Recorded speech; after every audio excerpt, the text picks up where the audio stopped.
Ano daw ang mga meals ko o yung mga kinakain ko ngayong nasa calorie deficit ako? Ito ang mga same question na halos nababasa ko sa comment section at nare-receive na mga PM or DM sa aking mga social media account. Sa video ito, isi-share ko sa inyo mula almusal hanggang hapunan. Tara, samahan nyo ako at i-prepare na natin ang meal number 1. Isang multigrain wrap, 2 pirasong sliced leg ham, at samahan na rin natin ito ng egg whites lamang. At lagyan natin ito ng mashed avocado.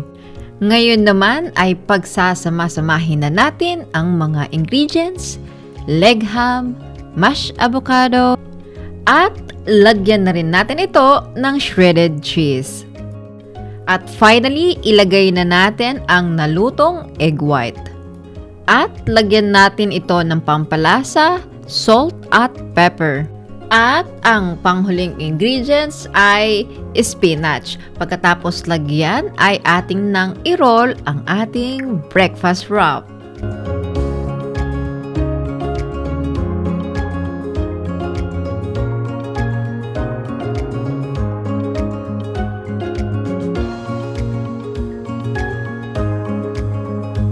Hindi kumpleto ang almusal ng walang kape.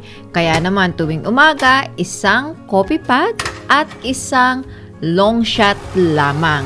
At para mas masarap, lagyan natin ito ng unsweetened almond milk.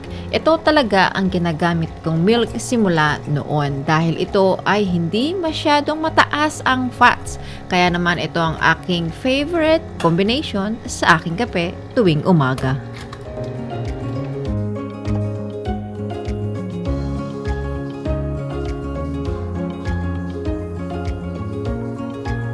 Meal number 1 ay ready na. Ito ang aming paboritong breakfast.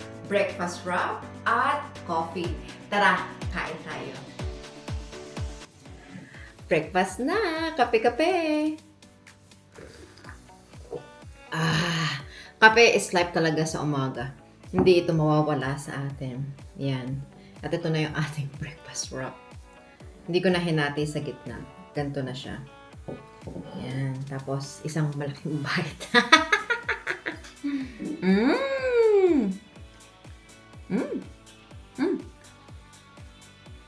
Sarap.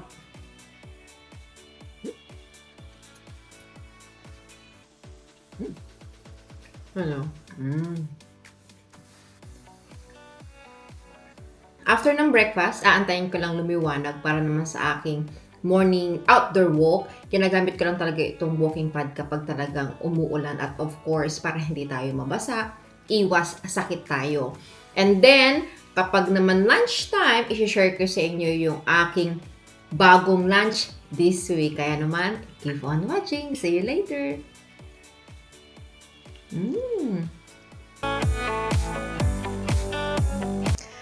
Almost lunch break na pala. Tara, samahan nyo ako at isi-share ko sa inyo ang aking lunch for this week.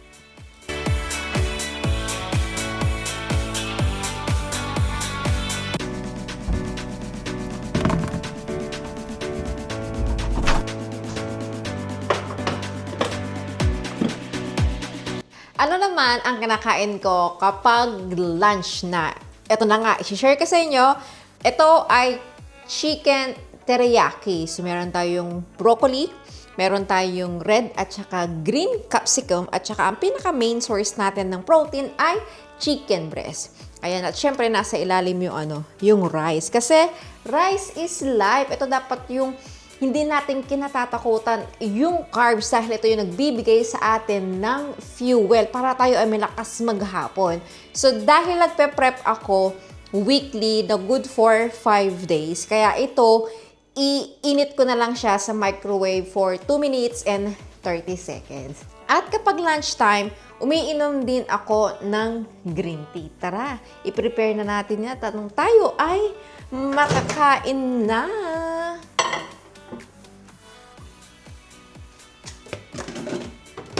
Two minutes, 30 seconds.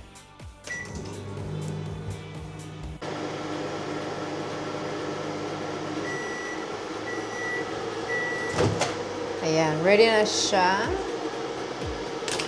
Tanggalin natin yung takip. Gamitan natin itong tongs kasi mainit para hindi tayo mapasok. Ayan. Ooh! Kapag lunch break, ito talaga yung paborito kong inumin. Yan, green tea. At syempre, bago tayo kumain, kailangan muna natin ng dasal. Amen. So, ayun. Ma-enjoy na natin ang mainit na lunch. Kain po tayo. Hindi na ako naglalagay ng salt and pepper pa kasi malasa na yung ating ulam. Imimix ko na lang siya. Ayan. Ito lang talaga guys ang pinaka maganda sa lahat kapag meron ka ng handang pagkain. Nagaya ko, nag-i-edit, wala lang time para magluto ng pagkain araw-araw. So, anytime, igagrab mo na lang siya sa fridge at iinit. Kain po tayo.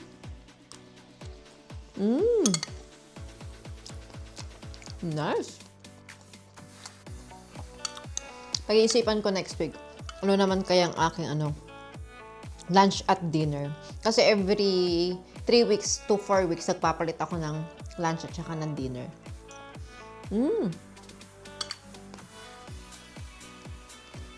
Sarap.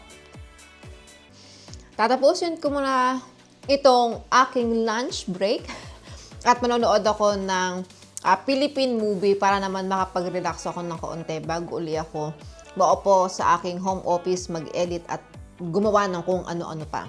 Kaya naman, see you in a bit para naman sa ating last 2 meals of the day.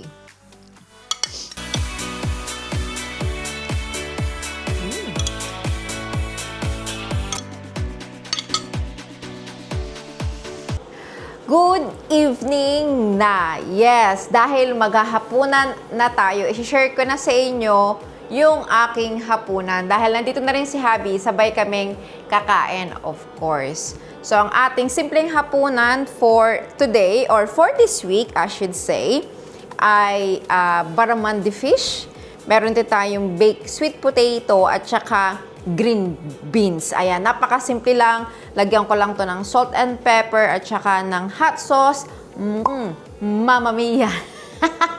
Yummy, yummy! Kaya ginagawa ko, ilalagay ko siya sa mangkok. Ayan. Tsaka ko siya iinit. So, ganun lang. Ima-microwave lang natin to ng 2 minutes. Kasi pag nasobrahan ng init sa microwave, alam mo yung pumuputok yung yung isda sa loob ng microwave. Kaya dapat talaga, kapag ka nagba-microwave ka, hanggat maaari talaga, may cover or else, ang gulo-gulo, sabog-sabog sa loob ng microwave, makalat. So, ayun. At sa dessert naman, isi-share ko na sa inyo ngayon. Ipapakita ko na. Kung nakita nyo yung previous post ko, eto siya. Yung favorite kong yogurt. Ayan. Tapos, lalagyan lang natin siya ng 20 grams ng protein powder. Imimix ko siya. And then, tsaka ko siya lalagyan nito. Ganitong itsura niya. Alam ba tawag dito? Freedom. Ayan. XO Coco Crunch. Bagong bili kasi to. So, ito na. Paubos na siya. Lalagyan ko rin siya ng 20 grams ito. Imimix ko lang and then yum. O, diba? Yun na yung aking pinaka-dessert at saka last meal ko for today. Ayan. So, sana nagustuhan nyo yung aking vlog for today na tungkol sa what I eat in a day. Ayan. Calorie Deficit Edition. At of course, don't forget to support me by subscribing on my YouTube channel. Kaya naman, kita-kits tayo sa aking susunod na vlog. This is Dulce Franco. Ayun, tapos na. See you guys! Kainan na! Ito na yung itsura ng aking dinner na mix ko na sila and then nakat ko na rin yung fish. Ganun lang kasimple. Hindi na kailangan masyado ng maraming ingredients. Ayan. Masaya naman ako na ganito lang. It does the job. Ika nga. Ayun. Amen. Kakain na po ulit tayo. Thank you, Lord.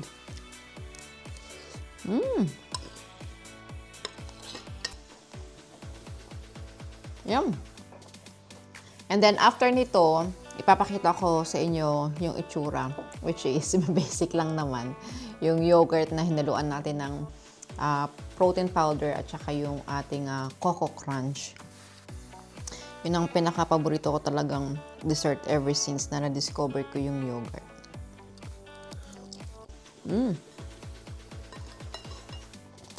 Sarap.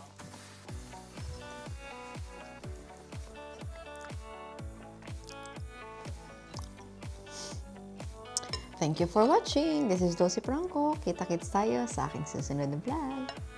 See ya!